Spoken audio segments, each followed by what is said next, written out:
Grade 9. This is the start of Chapter 4 on scale factor. And we have the first two questions here in our review is on proportional reasoning. And going back to grade 8, there are three methods you could solve this proportion with. So if it's $8.40 for 16 of something, how much is it for 8? Would be set up as this, what we call a proportion. Okay, this is a proportion. And the three ways you can solve this proportion are unit rate, cross multiplication, and scale factor, which I think we referred to as Voldemort in the last part. So with unit rate, what we want to do is we want to say if it's $8.40 for 16 of something, we want to know, well, how much was it for 1? And in this particular way, we could say, well, I divide both by 16, take my calculator out and say $8.40 divided by 16 tells me that each one of those was 52.5 cents. And if one of them was 52.5 cents, then 8 of them, if 52.5 cents multiplied by 8, that means that 8 of them would have been $4.20. With the cross multiplication method, I'll use a different color ink here, I'll use red. We learned that if we take our proportion, that's $8.40 for 16 over x at 8, I can multiply across the proportion to create an algebraic equation.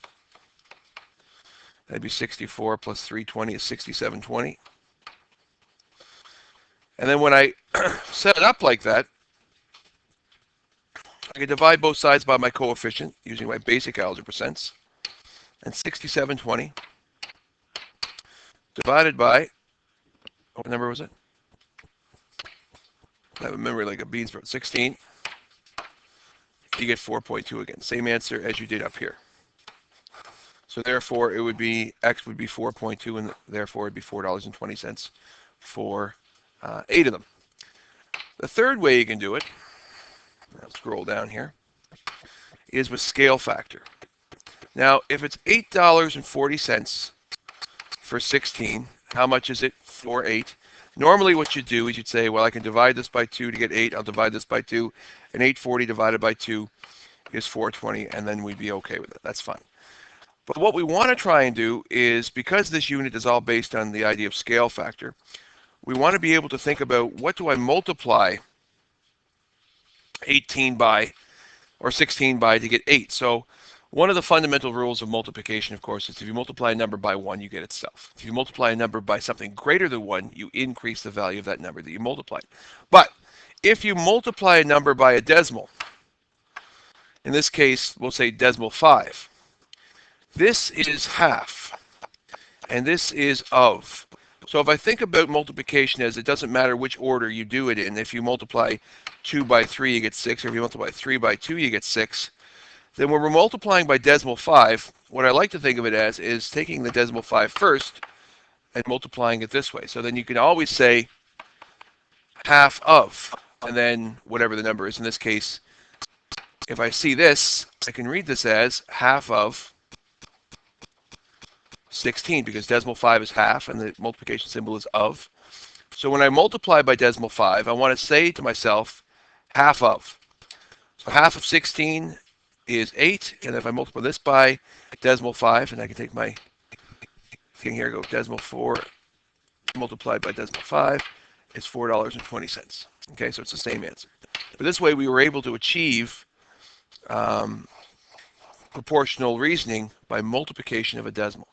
And that's going to be important for this unit, being able to figure out. Now, if you wanted to figure out how do I multiply that, we're going to see in the next question how to figure out which one it is. So in the next one, we'll do unit rate first. So if it's $1.06 or 1.6 for 5, how much is it for 1? I'll divide both by 5. 1.6 divided by 5 is 0.32. And if that's the case, oh, I did this wrong. I got to reverse it. Oopsie daisy. For unit rate, you got to flip it. How am I going to do this with unit rate? Oh, yes. 1.6 over 5. I want to get this down to be 1 up top. So I'm going to get my 1 up top, and I'm going to take 5 divided by 1.6 equals 3. What was it again?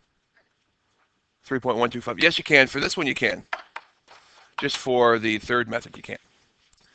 And then when you get that, you can have your 1.2 up here, and you're going to multiply both by 1.2. And 3.125 multiplied by 1.2 would solve it to be 3.75. Okay, that's our unit rate method. Well, it's not really unit rate because unit rates of the second term is 1, but anyway, I digress. In the second method, we're going to use the cross multiplication. So 1.6 multiplied across to your variable is going to give you 1.6x on one side of your equation. And 5 times 1.2 is 6. Divide both sides by the coefficient. So 6 divided by 1.6 will still give you the answer of x equals 3.75, which we got there before. And the third method, which is the important one, as we scroll down here. Oh, I don't even remember what my question is. 1.6 over 5 equals 1.2 over x. So what did I multiply 1.2 by, or 1.6 by to get 1.2? So here's what we're going to do. We're going to think of an easier question. How do I get it? So I'm going to put a simpler proportion. So 1.6 is bigger than 1.2, so I'm going to use 10. And then I'm going to put 5 over there. So what did I multiply 10 by to get 5? I multiplied it by 0.5. Okay? I know that because that's easy, half of 10.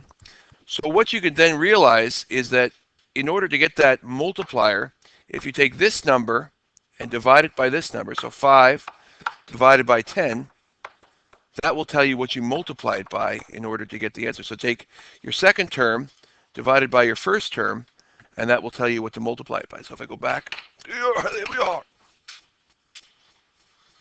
Go back to here. If I think about my original question, if that's true, then 1.2 divided by 1.6 will tell me what I multiply it by.